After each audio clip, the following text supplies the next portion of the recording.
Iniciamos el debate en Razón de Estado. Hoy vamos a discutir sobre la coyuntura, el coronavirus, las implicancias que tiene, qué podemos proyectar hacia el futuro. Y para ello contamos con la participación de Philippe Chicola, Alejandra Martínez y Dafne Posadas, todos miembros de Fundación Libertad y Desarrollo. Philippe, ¿por qué esta enfermedad, el coronavirus, nos tiene en esta situación de alarma a nivel mundial y que pareciera que ha paralizado básicamente la economía global, el mundo? ¿Qué características? ¿Por qué? Vean, pandemias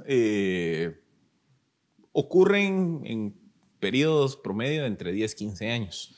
Recordemos el H1N1 de los años 2008-2009. Previamente estuvo la epidemia del síndrome respiratorio de Medio Oriente a principios de la década de los 2000. Es decir, epidemias o pandemias masivas, siempre ese marco temporal de cada 10 años. Pero estas no tuvieron los efectos. Porque es que, ¿qué características tiene el coronavirus COVID-19 en contraste con el resto de pandemias? Para empezar, este es un virus que lo que la investigación arroja hasta el día de hoy es altamente contagioso.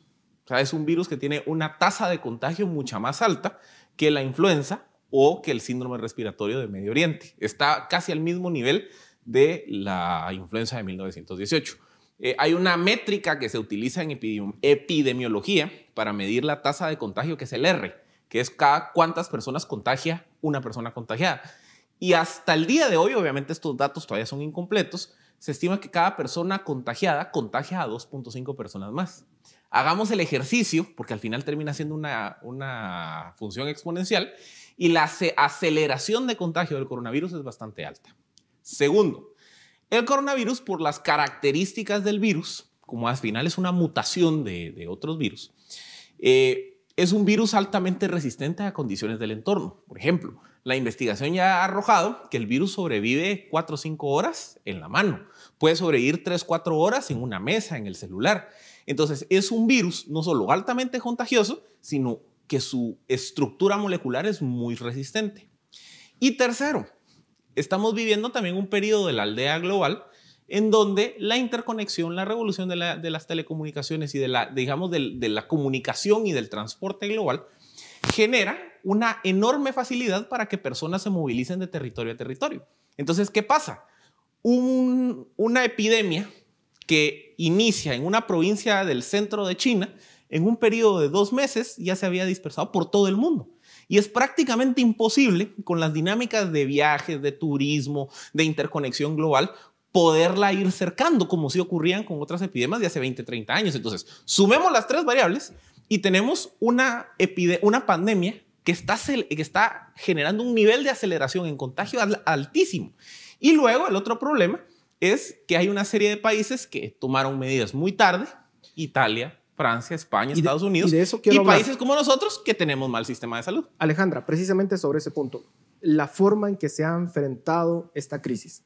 Muchos cuestionan que se esté básicamente clausurando, en muchos casos, la economía, que se estén paralizando países, y dicen no tiene justificación, dado que la tasa de mortalidad es relativamente baja si se compara con otros o con otras enfermedades o con otros virus. ¿Es correcta esa afirmación o qué hay de por medio? ¿Qué podemos analizar? A mi modo de ver, es incorrecta esa afirmación, porque estamos, como bien dijo Philippe, estamos en un momento sui generis. O sea, teníamos por lo menos 102 años, más de 100 años, que la humanidad no había atravesado una pandemia de estas características. Por ende, los gobiernos, si bien nos pueden parecer erráticos en su actuar, no solo los gobiernos latinoamericanos, también estamos viendo gobiernos europeos, el mismo Trump en Estados Unidos, están teniendo unas actuaciones que a nuestro modo de ver son erráticas, pero en realidad es que nadie estaba preparado para lo que acaba de pasar. O sea, había 100 años en que esto no había pasado. Lo de la tasa de mortalidad relativamente baja, o sea, es completamente discutible. Si bien la mayoría de las personas que nos encontramos en un rango de edad y con ciertas características de salud nos han dicho, las investigaciones refieren que podemos sobrevivir mejor al virus, ¿qué que la letalidad sea de un 2%, puede decir que la cifra de muertos con la velocidad de contagio que va puede llegar a millones de personas. De hecho, estamos viendo cifras parecidas a las de la pandemia de 1918, que más o menos en promedio por país morían entre 20.000 y 25.000 personas. O sea, si no hacen nada los gobiernos, esa sería la consecuencia. Dafne, se cuestiona también el hecho de decir, bueno, pero ¿y los efectos económicos? El hecho de que la gente tenga que escoger, sobre todo en países como los nuestros, entre, bueno, posiblemente no contagiarse, estar en su casa, pero en el caso de Guatemala, con tanta informalidad, para muchas personas es una situación económica muy grave, muy complicada, porque básicamente ya no tienen fuentes de ingresos y podríamos ver una tragedia humana producto de esta paralización de la economía, ¿o no? Sí, Paul, yo creo que sabemos dos cosas del coronavirus, como lo ha dicho Philip, sabemos que es un virus altamente contagioso y potencialmente letal. Estas dos características lo que hacen es que las medidas que se adopten para frenar esa ola de contagios son medidas que limitan la libertad de locomoción, la libertad de circulación y la libertad de tránsito de las personas, con el objetivo de distanciamiento social y el confinamiento de las personas y evitar esa propagación del virus. Entonces, obviamente hay que tomar medidas que en algún momento pueden verse como limitaciones a la libertad. Sin embargo, hay una justificación aquí que es la potencialidad de letal que tiene este virus y por lo tanto es una agresión directa al derecho a la vida. Entonces hay que proteger la vida y sabemos que esto y reconocemos que esto tiene consecuencias económicas muy graves, sobre todo en países como los nuestros, que son países subdesarrollados, que tienen economías débiles y que un alto porcentaje de la población pertenece a ese sector informal de la economía. Pero además hay una característica de nuestro sistema, Paul, que es importante mencionar, que es la capacidad que tiene nuestro sistema de salud pública. Vemos que países desarrollados como Italia y España pues sabíamos que tenía uno de los sistemas de salud más eficientes en todo el mundo y sin embargo están teniendo crisis como las que están teniendo. España tenía capacidad de 9.7 camas por cada 100.000 habitantes, Italia una capacidad de 12.5 camas por 100.000 habitantes y China tenía una capacidad de 3.5 camas por cada 100.000 habitantes. En Guatemala tenemos 7.500 camas para los 14 millones de personas que vivimos acá. Entonces, medidas drásticas es necesario tomarlas porque de lo contrario, esto podría ser un verdadero tsunami y no digamos el tsunami económico que representaría la muerte de muchas personas si no se toman medidas en este momento. Ahora, Philip, ¿qué tanto podemos pretender extender una situación como esta, sobre todo, digamos, si uno ve las consecuencias que ha tenido en China? En China han pasado, en algunos casos, casi 2 meses, las ciudades completamente clausuradas. Vemos que posiblemente China vaya de hecho, a registrar en unos casos, desaceleración en algunas regiones y en otras, un colapso de su economía, una recesión. ¿Qué tanto podemos extenderlo? ¿La economía del mundo aguanta? ¿Los países? ¿Cuál es la lección que se tiene que hacer? Decía The Economist hace una semana, miren, aquí van a tener cualquiera de los 2 escenarios, son decisiones dolorosas. ¿Cuáles son las opciones que tenemos? Es que vean, toda la reflexión parte de cuál es la cura a la enfermedad, porque de ello vamos a encontrar, digamos, la respuesta de largo plazo. Y las enfermedades virales, básicamente hay 3 grandes curas o 3 grandes formas de mitigar sus efectos.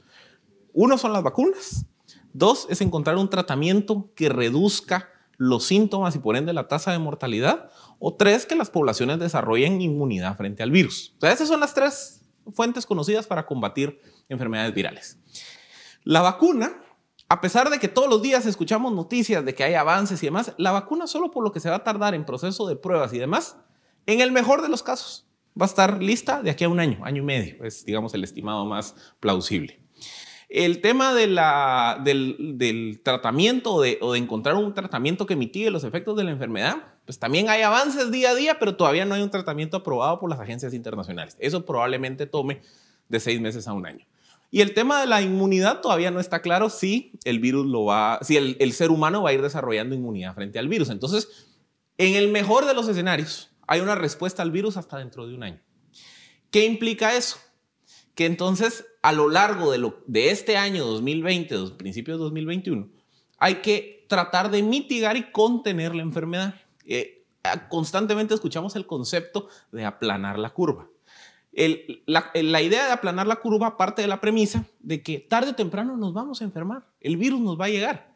Lo que se busca es que en lugar de que haya una alta concentración de casos en un periodo corto de tiempo, que colapse el sistema de salud, que haga colapsar el sistema de salud, lo que se busca es que si nos vamos a enfermar, si tarde o temprano el coronavirus nos va a llegar, que se disperse a lo largo del tiempo los casos para que el sistema de salud no colapse. Entonces, precisamente como el objetivo es aplanar la curva, lo que se busca es tratar de reducir al máximo los focos de contagio en las diferentes oleadas. Por eso es que en esta primera oleada se adoptaron medidas draconianas. Las medidas draconianas no van en línea de matar al virus, van en línea de reducir la mayor cantidad de casos en un determinado momento. Lo que pasa es que en otros países esas medidas han tenido una duración de 60 días. O sea, aquí llevamos 2 semanas parados y de verdad ya los riesgos que eso representa en términos de ingresos, liquidez para las empresas y demás es complejo. Entonces, ¿qué pasa? Yo creo que aquí lo que vamos a ver son medidas cambiantes. Probablemente vamos a ver que si las medidas de contención y de supresión que se implementaron en estas primeras 2 semanas resultan siendo exitosas y el número de casos no se dispara, seguramente vamos a ver una flexibilización de los controles. Pero como eventualmente las fronteras se van a reabrir, las personas van a empezar a regresar a Guatemala, se va a reanudar, digamos, cierto nivel de vida cotidiana, vamos a encontrar nuevos focos de contagio, segundas y terceras olas. Cuando aparezca la segunda ola, la tercera ola, seguramente vamos a ver otras medidas de supresión, otra vez 1 semana, 2 semanas de cuarentena, tratar de reducir el número de contagios y una vez se logre ese objetivo, se vuelve a activar. Es decir, esto va a ser un proceso de estira y encoge con la enfermedad. O sea, vamos a medidas draconianas, ok, aplanamos las curvas, flexibilicemos. Después de 1 o 2 meses de flexibilización, vuelven a aparecer casos, volvemos a implementar medidas draconianas. Yo así es como veo que se va a ir conduciendo esta dinámica en lo que resta del año. Alejandra, en ese escenario que plantea Philip, sin duda alguna la economía se va a ver afectada. ¿Qué acciones pueden tomar los gobiernos frente a esto? Tenemos que aceptar que los gobiernos posiblemente van a tener que tener un rol más activo en ciertos programas específicos para que las personas más vulnerables no la pasen tan mal. Sí, definitivamente esto es una crisis que plantea retos y que los analistas, economistas, etcétera, proyectan que va a doler. Entonces, yo no veo, digamos, el Estado, los estados tienen que asumir un rol protagónico en el combate a este virus y en mitigar un poco la crisis económica que se viene, pero yo no veo que tengan mucho margen de acción. La mayoría de los gobiernos, incluso en países desarrollados, están actuando, o sea, aumentando el gasto público, que seguramente van a financiar con déficit y deuda, lo cual probablemente va a llevar a inflaciones futuras. Entonces, sí, tenemos que prepararnos para una crisis económica y básicamente apretarnos el cinturón porque sí va a doler. Ahora, parte de lo que se necesita para tomar este tipo de decisiones es que se tenga la mayor cantidad de información certera posible.